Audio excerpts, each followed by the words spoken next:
बिस्मिल्लाहिर्रहमानिर्रहीम। शुरू अल्लाह के नाम से जो बड़ा मेहरबान और निहायत रहम करने वाला है। अस्सलामु अलैकुम वरहमतुल्लाहि वबरकातुहू। मोहतरम नाज़रीन कराम, माह रब्बी अव्वल में एक ऐसा खतरनाक सूरज ग्रहण लगने वाला है जो 2 अक्टूबर बरोज़ बुध के दिन होगा। इसका इंतहाई वक्त, इसकी शुरुआत और इख्तिताम, एक एक नुक्ता, एक एक चीज़ आपको बताऊंगा। रब्बी अव्वल में सूरज ग्रहण क़यामत की आखिरी निशानी मानी जा रही है।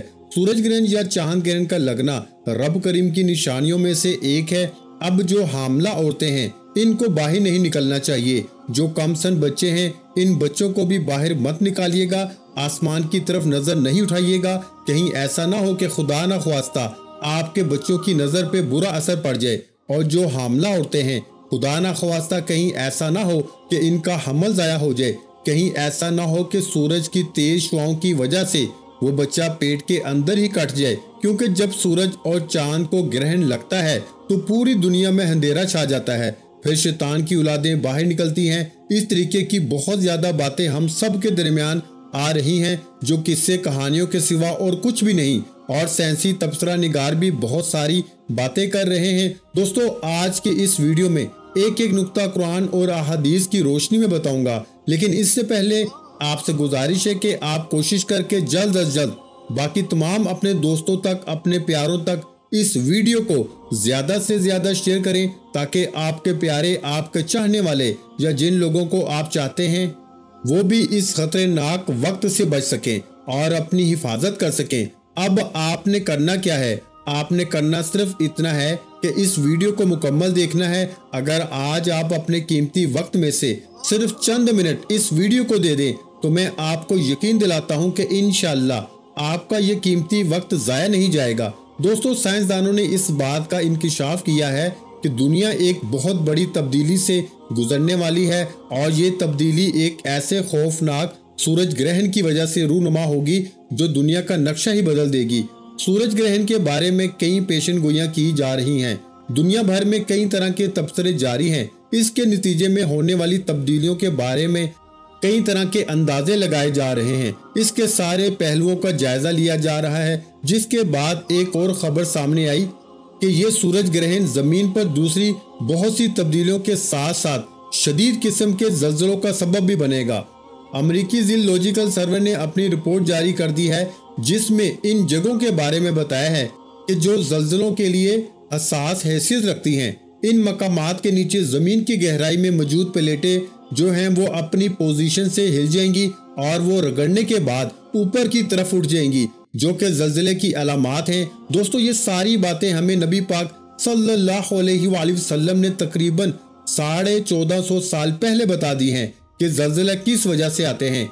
लेकिन जो अमेरिकी साइंसेज रिसर्च वाले हैं, जो जियोलॉजिकल वाले हैं, इनके अंदाजों के मुताबिक जल्जला या तसलसल निहायत शिद्दत अख्तियार करने वाला है, जो कि बड़े बड़े शहरों को नेस्तो नबूद कर देगा। इस आलमी खबर को अगर इस्लामी नुक्ता नजर से देखा जाए तो कई ऐसे पहलू सामने आते हैं जो कि हम मुसलमानों के लिए तस्वर करना भी मुश्किल है और ये बिल्कुल ही बदल देने वाली बात है। लेकिन साइंस क्योंकि इस्लाम को फॉलो नहीं करती, अलबत्ता अपनी हर रिसर्च के इंकशाफात वो लोग कुरान और हदीस की रोशनी में ही करते हैं। साइंसदानों की पेशेनगोई के मुताबिक ये सूरज ग्रहण इस्लामी महीने रब्बी अव्वल में वाक़या होगा और ये इतना खतरनाक होगा कि जो पूरी दुनिया का नक्शा बदल देगा। अगर गौर किया जाए तो ये हकीकत सामने आती है कि अल्लाह ताला ने जिस तरह मुसलमानों को क़यामत की बड़ी बड़ी निशानियां पहले बता दी हैं, जिनमें यह भी कहा गया है कि क़यामत की सबसे बड़ी निशानी के ज़हूर से पहले जो रमज़ान मुबारक आएगा, इस महीने में कई खौफनाक वाक़यात होंगे। सूरज ग्रहण भी होगा और जल्जले भी आएंगे। तो ये सारी सूरत हाल इस तरफ इशारा कर रही है कि शायद ये क़यामत से पहले का ही वक्त है जो अभी हम लोग गुजार रहे हैं। इस सिलसिले में हजरत अनस बिन मालिक रजी अल्लाह ताला अन्हु से रवायत है कि हजूर नबी अकरम सल्लल्लाहु अलैहि वसल्लम ने इरशाद फरमाया कि क़यामत से पहले आखिरी रमजान में एक मुकम्मल सूरज ग्रहण वाक़या होगा, जिसके बाद पूरी दुनिया में एक ऐसी आवाज गूंजेगी जिसके माखज़ के बारे में किसी को इल्म नहीं होगा। ये आवाज सारी दुनिया के लोगों को इस कदर दहशत ज़दा कर देगी कि 70,000 के करीब लोग इस आवाज के खौफ से बेहोश हो जाएंगे। 70,000 के करीब लोग बहरे और औंधे भी हो जाएंगे। और इस आवाज के बाद ऐसे रमजान मुबारक में दुनिया के मुख्तलिफ हिस्सों में शदीद जल्जलों का सिलसिला भी शुरू हो जाएगा। इस आवाज के बाद रमजान मुबारक में दुनिया के मुख्तलिफ हिस्सों में शदीद जल्जलों का सिलसिला भी शुरू हो जाएगा, जिससे पूरी दुनिया में तबाही फैलेगी। इन्हीं जल्जलों के दौरान इसके बाद दज्जाल का ज़हूर भी हो जाएगा और इसके कुछ अरसा बाद इस्लाम का आखिरी मार्का भी लड़ा जाएगा, जिसके लिए हजरत इमाम मेहदी अलैहिस्सलाम का ज़हूर इन्हीं दिनों में होगा। दोस्तों, सूरज ग्रहण के ऐलान के कुछ ही दिनों बाद एक और अमेरिका के जियोलॉजिकल रिसर्च सर्वे में बताया गया है कि अमेरिका के 7 से 8 मकामात इस वक्त जल्जले की जद में हैं। इन मकामात पर अगर जल्जला आया तो टेक्टोनिक प्लेट्स जो सूरज की रोशनी है इनको देखकर ऊपर की तरफ आ जाएंगी और जल्जला पैदा हो जाएगा, जिसकी वजह से अमेरिका के 7 इलाके शदीद मुतासर होंगे। अभी ताइवान में जो कुछ अरसा पहले जल्जला आया था, पूरा मुल्क इस जल्जले की लपेट में आ गया था। ताइवान बहुत ज्यादा ऊपर का मुल्क था, यानी कि अगर इसको आज के जदीद दौर के एतबार से देखा जाए तो ताइवान हर तरह से अपने आप को सिक्योर समझता है। जो इसने बिल्डिंग्स बनाई हैं, ऊंची ऊंची इमारतें बनाई हैं, इनका स्ट्रक्चर जो इसके डिजाइन थे वो तो जल्जला प्रूफ थे, लेकिन वो लोग ये बात भूल गए कि अल्लाह रब्बुल आलमीन हर चीज पे कुदरत रखता है। मेरे रब की शान हर चीज से ऊंची है, मेरे रब की जात और सिफात कुन फयाकून है। अगर इनको इस बात का इदराक होता तो फिर वो लोग इस इमारतों को बनाने के बाद भी अल्लाह रब्बुल आलमीन के आगे सजदा रेज होते, लेकिन अल्लाह पाक ने इनको वो तौफीक ही नहीं दी। तो अल्लाह पाक ने अपनी निशानी के जरिए इनको बताया और ऐसा खतरनाक किस्म का जल्जला वहां पे रिकॉर्ड किया गया है। ये आप लोगों के आगे की ही बात है, क्योंकि ये कुछ अरसा पुराना रिजल्ट है और इस पे अमेरिका अपने 7 मकामात को भी जाहिर करते हुए बता रहा है कि हम लोग इस तबाही की जद में आ रहे हैं। ये बहुत सारे मामलात हैं जो कि क़यामत की तरफ जा रहे हैं। ये सारी बातें आपको बताने का मकसद क्या है कि आप इन चीजों को समझ सके कि क़यामत से पहले जो गूंज सुनाई देगी वो गूंज अभी तक सुनाई नहीं दी गई है। नबी पाक सल्लल्लाहु अलैहि वसल्लम ने फरमाया कि वो आवाज इतनी तेजी से बुलंद होगी कि हर बंदा इस आवाज को सुन सकेगा, लेकिन वो आवाज कहां से आएगी इसका अंदाजा कोई भी नहीं लगा पाएगा। हमारे नबी पाक सल्लल्लाहु अलैहि वसल्लम की हदीस के मुताबिक जो क़यामत कायम होगी, इस क़यामत के इसरात इस वक्त से मुशाहबत रखते हैं, लेकिन अभी वो वक्त नहीं आया है। और आप लोगों को जो मैं अमल बताने जा रहा हूँ, वजीफा बताने जा रहा हूँ, वो वजीफा भी बड़ा मुस्तनिद और ऐसा अमल है जो इंशाअल्लाह अज़ीज़ आपके लिए मददगार साबित होगा। दोस्तों, जितनी बातें मैंने अभी तक आपको बताई वो तमाम की तमाम बातें न्यूज और अहादीस की रोशनी को सामने रखकर एक क्वालिटी वीडियोस बनाने की कोशिश की है।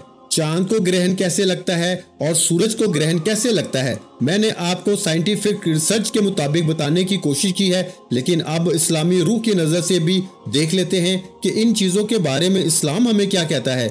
नबी करीम सल्लल्लाहु अलैहि वसल्लम के साहबजादे हजरत कासिम जब इस दुनिया से इंतकाल फरमा गए तो उस वक्त सूरज को ग्रहण लगा हुआ था और लोगों ने ये कहना शुरू कर दिया था कि ये ग्रहण हजरत कासिम की वफात की वजह से लगा है। जब ये बात नबी करीम सल्लल्लाहु अलैहि वसल्लम के पास पहुंची तो आप अलैहिस्सलाम ने फरमाया कि सूरज ग्रहण का लगना और चांद ग्रहण का लगना ये किसी की मौत या किसी की जिंदगी से कोई ताल्लुक नहीं रखता, बल्कि ये अल्लाह रब्बुल इज्जत की निशानियों में से एक निशानी है। तो ये साबित हुआ कि सूरज ग्रहण के वक्त और चांद ग्रहण के वक्त बहुत सी ऐसी कहानियां सुनाई जाती हैं जिनका इस्लाम से दूर दूर तक कोई ताल्लुक ही नहीं। लिहाजा इस्लाम को समझने की कोशिश करें।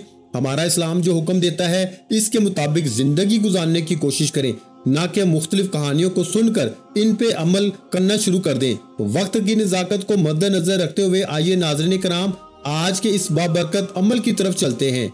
लेकिन इससे पहले अगर आप इस चैनल पर अभी तक नए हैं और आपने इस चैनल को अभी तक सब्सक्राइब नहीं किया तो खुदारा इस चैनल को अभी सब्सक्राइब कर लें, क्योंकि ऐसे बहुत से वज़ाइफ, बहुत से अमाल आपके हवाले डेली बेसिस पे करता रहूंगा। सूरज ग्रहण के वक्त हमें क्या अमल करना चाहिए, किस तरीके से करना चाहिए, तरीकाकार अच्छी तरह से सुन लें और समझ लें।